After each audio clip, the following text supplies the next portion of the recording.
Eu parei ontem, meus irmãos, bom dia a todos. Eu parei ontem no Catecismo da Igreja Católica, na página 529. Hoje eu vou continuar na página 2006, que fala dos méritos. Na Assembleia dos Santos, vós sois glorificado e coroando os seus méritos, exaltais vossos próprios dons. O termo mérito designa, em geral, a retribuição devida por ter uma comunidade ou uma sociedade à ação de um dos seus membros, sentida com boa ou má, digna de recompensa ou castigo. O mérito se relaciona com a virtude da justiça, em conformidade com o princípio da igualdade que a rege. Diante de Deus, em sentido estritamente jurídico, não há mérito da parte do homem. Entre ele e nós, a diferença é infinita, pois dele tudo recebemos, dele que é nosso Criador. O mérito do homem diante de Deus, na vida cristã, provém de fato de que Deus livremente determinou saciar o homem da obra de sua graça. A ação paternal de Deus vem em primeiro lugar, por seu impulso. O livre agir do homem vem em segundo lugar, colaborando com Deus, de modo que os méritos das boas obras devem ser atribuídos, por primeiro, à graça de Deus e só em segundo lugar ao fiel. Só o segundo lugar para nós. Primeira tem que ser para Deus.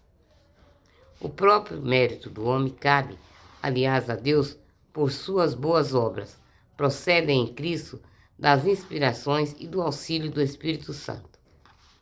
A adoção filial, tornando-nos participantes por graça da natureza divina, pode nos conferir, segundo a justiça gratuita de Deus, mérito verdadeiro. Trata-se de um direito por graça, o pleno direito do amor, que nos torna corredeiros de Cristo e dignos de obter a herança prometida da vida eterna. Os méritos de nossas boas obras são dons da bondade divina.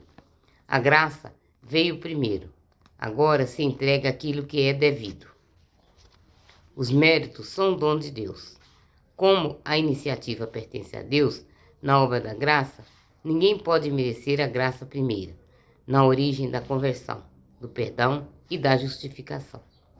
Sob a moção do Espírito Santo e da caridade, podemos em seguida merecer para nós mesmos e para os outros das graças úteis a nossa santificação, para o crescimento da graça e da caridade, e também para a obtenção da vida eterna. Os próprios bens temporais, como a saúde, a amizade, podem ser merecidos, segundo a sabedoria divina. Essas graças e esses bens são objeto de oração cristã.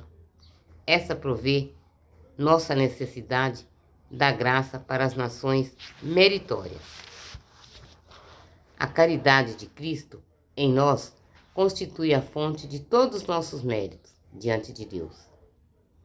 A graça, unindo-nos a Cristo com amor ativo, assegura a qualidade sobrenatural de nossos atos e, por consequente, seu mérito desses nossos atos diante de Deus. Como também diante dos homens, os santos sempre tiveram viva consciência de que seus méritos eram pura graça. Oh, glória a Deus! Após o exílio terrestre, espero ir deleitar-me em vossa pátria, sim. Mas não quero acumular méritos para o céu. Quero trabalhar somente por vosso amor. Sim, é isso que eu quero, Senhor. Trabalhar para ti. Ao entardecer desta vida, comparecerei diante de vós de mãos vazias. Só quero ir com o amor do Pai. Pois não vos peço, Senhor, que contabilizais as minhas obras. Todas as nossas justiças têm manchas a vossos olhos. Quero, portanto, revestir-me de sua própria justiça e receber do vosso amor a eterna posse de vós mesmos. Eu quero ser posse sua, meu Pai. A santidade cristã. Sabemos que tudo contribui para o bem daqueles que amam a Deus. Pois aos que ele conheceu desde sempre, também os predestinou e se configurarem com a imagem de seu Filho, para que este seja o primogênito numa multidão de irmãos. É aqueles que predestinou, também os chamou, e aos que chamou, também os justificou, e aos que justificou, também os glorificou. Está lá em Romanos 28, do 28 ao 30. Todos os fiéis cristãos, de qualquer estado ou origem, são chamados à plenitude de vida cristã e à perfeição da caridade. Todos são chamados à santidade. Sede, portanto, perfeito como vosso Pai Celeste é perfeito. Para conseguir essa perfeição, façam os fiéis uso de suas forças recebidas, a fim de que, cumprindo tudo à vontade do Pai, se dedique inteiramente à glória de Deus e ao serviço ao próximo.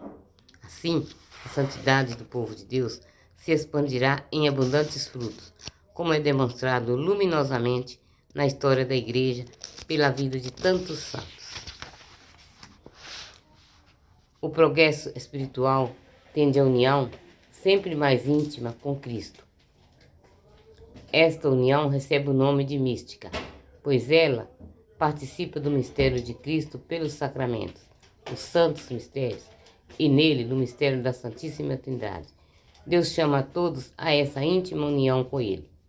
Mesmo que graças são especiais ou sinais extraordinários desta vida mística, sejam concedidos apenas alguns, com o objetivo de manifestar o dom gratuito feito a todos. O caminho da perfeição passa pela cruz. Não existe santidade sem renúncia, sem combate espiritual.